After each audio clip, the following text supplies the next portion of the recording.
Vous êtes chez vous et c'est votre maison, symbole de l'État. La plus haute institution de l'État, c'est d'abord votre maison. Donc bienvenue chez vous à la maison. Excellence, Monsieur le Président de la République, c'est le lieu de réaffirmer ici et maintenant que nous, peuple ouai, respectueux des valeurs républicaines, vous êtes le président de tous les Ivoiriens. Voici vos peuples.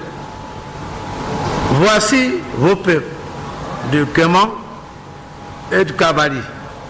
Nous sommes unis derrière vous.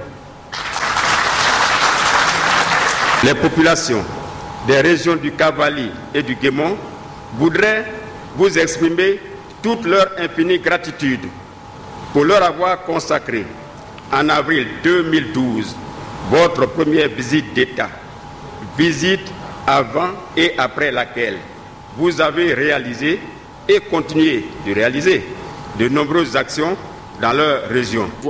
Le peuple ouai demande pardon pour des actes posés par certains de ses fils et filles lors des crises de 2002 et 2010. Il demande également pardon au président de la République et à la nation pour la part de responsabilité prise par certains de ses fils et filles dans les différentes crises que connaît notre pays depuis 2002. En 2002, alors qu'il n'était pas en conflit avec qui que ce soit, alors même que rien ne laissait présager cela, le peuple ouai a été surpris dans sa paisible existence par des attaques armées d'une rare violence. Le décor de cette tuerie est indescriptible. Tout le monde se rappelle les massacres de Fangolo, Sémia, Soumaye, Kiriao, Yuruzon et ceux bien médiatisés de Petit Diokwe et de Guitrozon. Et pendant la crise post-électorale, ceux de Toulepleu et de Bleulequin. Et tout récemment, les massacres de Taï, de Diokwe Carrefour, ainsi que ceux du camp de déplacés de Naïbli et du quartier Kokoman de Diokwe.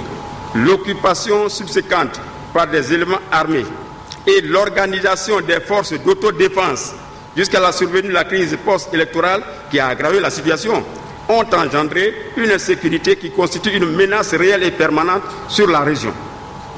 Cette insécurité se manifeste sous diverses formes. Attaques et incursions répétées des hommes en armes, souvent non identifiés. Braquage permanent sur les routes et dans les domiciles, en ville comme au village.